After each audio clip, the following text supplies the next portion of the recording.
Welcome to Shashi foods and crafts. ఇవాల్టి వీడియోలో hotel style dosa బ్యాటర్ని ఎలా చేసుకోవాలో చూద్దాం. ఈ దోశలు చాలా క్రిస్పీగా క్రంచీగా పేపర్ లాగా వస్తాయి. అలా రావాలంటే నేను చెప్పే చిన్న టిప్స్ని ఫాలో అయ్యారంటే సరిపోతుంది.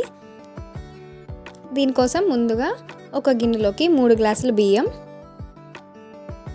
1 గ్లాసు మినప్పప్పు,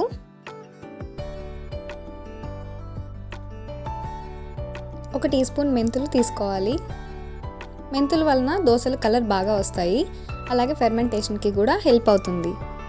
కొంచెం వాటర్ వేసుకొని బాగా కడిగిన తర్వాత ఆ నీళ్లు వంపేసి మళ్ళీ వాటర్ పోసుకొని ఒక 4 నుంచి 5 గంటల వరకు నానబెట్టుకోవాలి.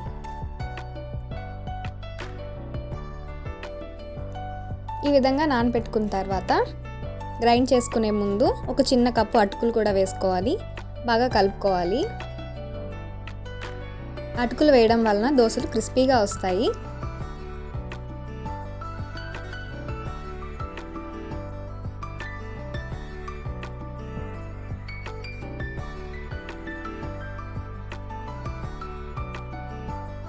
ఆ తర్వాత మిక్సీ జార్లోకి కొంచెం కొంచెంగా వేసుకొని గ్రైండ్ చేసుకోవాలి. మొత్తం ఒకేసారి వేసుకుంటే సరిగ్గా గ్రైండ్ అవ్వదు, పిండి బరకగా వస్తుంది, దోశలకు కూడా అంత బాగా ఉండదు.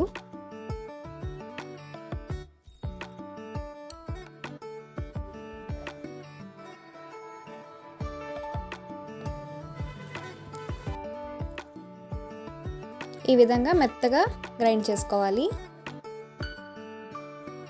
ఇప్పుడు దీన్ని లోతుగా ఉండే ఒక గిన్నెలోకి తీసుకోవాలి, ఎందుకంటే పిండి తర్వాత రోజుకి పొంగుతుంది.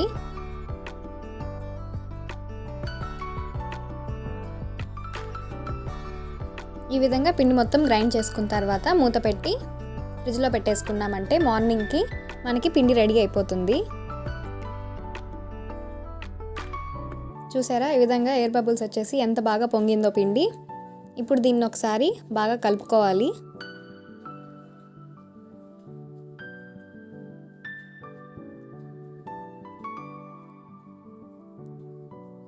కావాలనుకుంటే ఇందులోనే సాల్ట్ వేసుకొని మొత్తంగా కలిపేసుకొని వేసుకోవచ్చు. లేదు అనుకుంటే కొంచెంగా పక్కన తీసుకొని మిగిలిన దాన్ని ఫ్రిడ్జ్లో పెట్టుకుంటే ఇంకో 2-3 డేస్ వరకు వస్తుంది.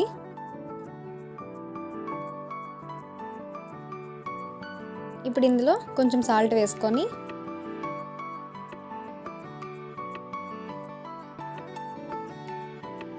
వాటర్ పోసి బాగా కలుపుకోవాలి.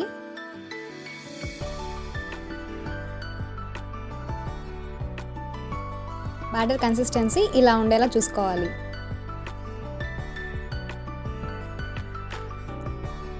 ఇప్పుడు స్టవ్ మీద పాన్ పెట్టి అది హీట్ అయిన తర్వాత దోశ పిండిని ఇలా తీసుకొని ఇలా రుద్దుకోవాలి. పల్చగా రుద్దుకోవాలి, అప్పుడే పేపర్లా వస్తాయి, లేకపోతే మెత్తగా ఉంటాయి.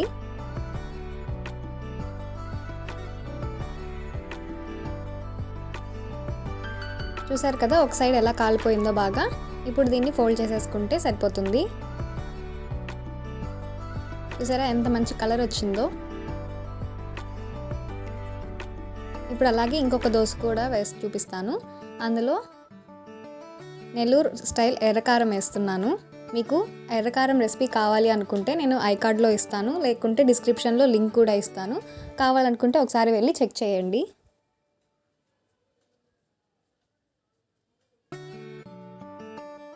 ఈ విధంగా కారం ఒక 2 స్పూన్లు తీసుకొని బాగా స్ప్రెడ్ చేసుకోవాలి. ఇంకా ఎక్కువ తినేవాళ్ళు ఇంకొంచెం ఎక్కువ వేసుకోవచ్చు.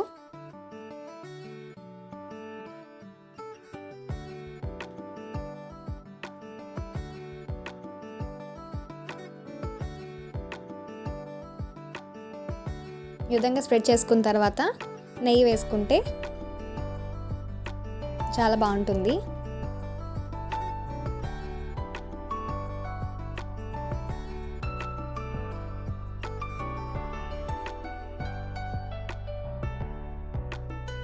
ఈ విధంగా దోశలు చేసుకొని తిన్నారంటే ఎన్ని దోశలు తింటున్నారో కూడా తెలియదు, అంత బాగుంటాయి.